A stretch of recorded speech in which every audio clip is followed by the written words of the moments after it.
ভোর 5:30 শরীরচর্চার রুটিন মেনে হাঁটতে বেরিয়েছি সকালবেলা। এখনও সূর্য ওঠেনি। একটা স্নিগ্ধ সকালের শুভেচ্ছা জানিয়ে আজকের দিনটা শুরু করি। চলুন হাঁটতে হাঁটতে একটু গল্প করি। এই যে রাস্তাটা দেখছেন না, আজকে 2-3 দিন ধরে এই রাস্তাটা ধরে হাঁটছি। এর আগে যে রাস্তা ধরে দীর্ঘদিন ধরে হেঁটেছি সেটা তো একটা কংক্রিটের জঙ্গল। শ্বাস নিলে সেই বালি এসে ফুসফুসে জমা হয়। এখানে একদিকে খালের অপোজিটে রয়েছে বড় বড় বিল্ডিং, আর এপাশে রেফিউজি ক্যাম্প। তারা তাদের ওই কুড়িয়ে পাওয়া জমিটুকুর সামনেটা পরিষ্কার করে ছোট ছোট গাছ, বেলি ফুলের গন্ধে সারাটা রাস্তা যেন ময়ময় করছে। এখানে বাইকের দৌরাত্ম্য নেই, অটোর আওয়াজ নেই। আর উল্টো দিকে ফ্ল্যাট থেকে দেখুন প্লাস্টিকে ভরে ভরে নোংরা খালের মধ্যে ফেলছে। এটা দেখে মনে পড়ছে সুকান্তের সেই লাইন, কবি সুকান্তের, এ বিশ্বকে এ শিশুর বাসযোগ্য করে যাব আমি, নবজাতকের কাছে আমার দৃঢ় অঙ্গীকার। সত্যি কি আমরা সেটা পালন করছি? আগামী প্রজন্ম কি সত্যিই সুস্থভাবে বড় হবে? তারা শ্বাস নিতে পারবে?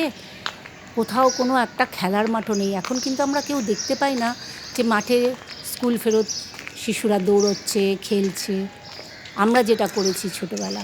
এই জায়গার জলটা একটু পরিষ্কার, দেখলাম ছোট ছোট তেলাপিয়া মাছের চাষ হচ্ছে, দেখে বেশ ভালো লাগলো। এখানে দেখুন বৌদি ফার্স্ট দেখালো, আমার নিচের বৌদি, ওপারে একটা গাছ আর এপারে একটা গাছ, দুজনের মাথা একসঙ্গে, যেন মনে হচ্ছে ফিসফিস করে ওরা বলছে যে কি জানি কতদিন এই পৃথিবীতে আমরা আছি, আমাদের জন্য যারা বেঁচে আছে তারাই আমাদের শেষ করে দিচ্ছে। মর্নিং ওয়াক করে ফিরে এসেছি, নিত্য নৈমিত্তিক সেই আমাদের মেয়েদের যেটা জায়গা, চলে এসেছি। আজকে আমার কাকার ছেলে আসবে, আমার খুড়তুতো ভাই। আমার ছেলে এসছে তো, তাই ওর সঙ্গে গল্প করতে, আড্ডা মারতে, খেলতে আসবে।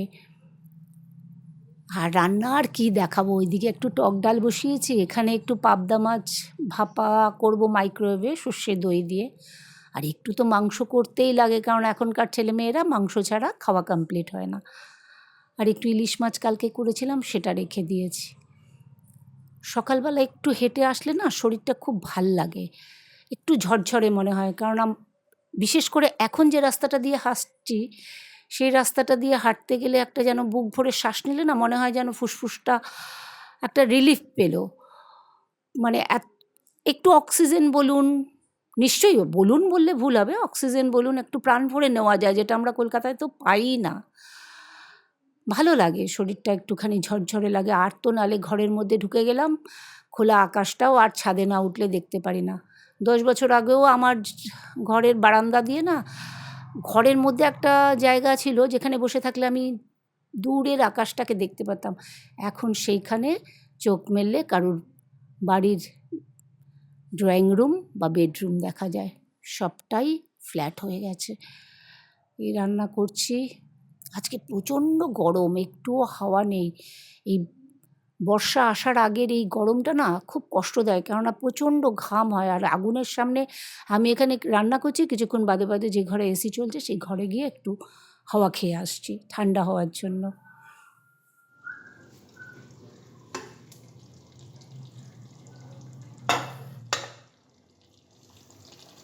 অফ ক্যামেরায় মোটামুটি রান্না হয়ে গেছে, মাটনটা কষানো হয়ে গেছে, অল্প জল দেবো, একটু কষাই করব। ওই ঘরে বসে আমার ছেলে আর আমার কাকার ছেলে, সম্পর্কে ওরা মামা ভাগ্নে, কিন্তু ভালোবাসার সমীকরণে ওরা দুই বন্ধুর মতো। দেখলাম দুজনেই দুজনের ল্যাপটপ নিয়ে কাজ করছে আর গল্প করছে। এখন ওদের সঙ্গী ল্যাপটপ। আমি স্নান করে এসেছি, কারণ মাংসটা গরম গরম দেবো বলে মোটামুটি স্নান আগে করে এসেছি। এবার ওদের দুজনের খাবার রেডি করে আমি আমার খাবার রেডি করব। কারণ একসঙ্গে খেতে বসলে যেমন ভালোও লাগে, আর একসঙ্গে খাওয়ার না কিছু গুণ আছে, সম্পর্কগুলো গভীর হয়। তাই দিনের কোনো একটা সময় বাড়ির সবাই মিলে চেষ্টা করবেন একসঙ্গে খাওয়ার, কেননা কথার আদান প্রদান হয়। অনেকক্ষণ বকবক করছি, আমি কিন্তু আমার কাজ করছি। আপনাদের সেই একটাই কথা, আপনারা আপনাদের লাইক দেওয়ার যে কাজটা করে নিয়েছেন, তো আমি জানি করে নিয়েছেন, তাও বললাম একটু।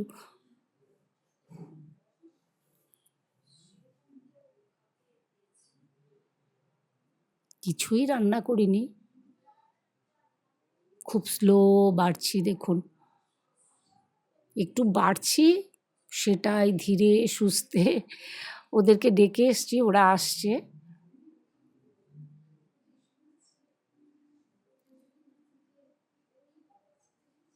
আজকে আমার ছেলে আবার ওর সঙ্গে আমার বাপের বাড়ি চলে যাবে। আমার কাকি রয়েছে ওখানে, আমার মা তো চলে গেছে, আজকে 1 বছর হয়ে গেল।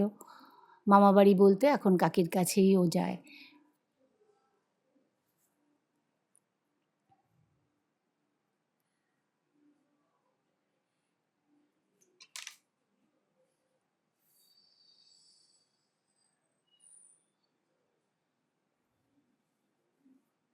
আজকে আমাদের পাড়ায় খুব জাগ্রত শীতলা মন্দির আছে, তাদের প্রতিষ্ঠা দিবস। তাই সন্ধ্যের পর একটু যাব ওখানে। সকালবেলা ওরা ওদের শীতলা মায়ের মাজন বলে, কুলো নিয়ে এসেছিলো, ওখানে আমরা একটু চাল তেল সমস্ত দিই। সেটা দুপুরবেলা পাড়ার সমস্ত বউরা মিলে আসে। এই যে সেই শীতলা মায়ের মন্দির। আজকে শীতলা মাকে দর্শন করিয়ে ভিডিওটা এখানেই শেষ করব। মায়ের কাছে প্রার্থনা করব আমার পরিবার, সমস্ত প্রিয়জনেরা সবাই যেন ভালো থাকে, সুস্থ থাকে।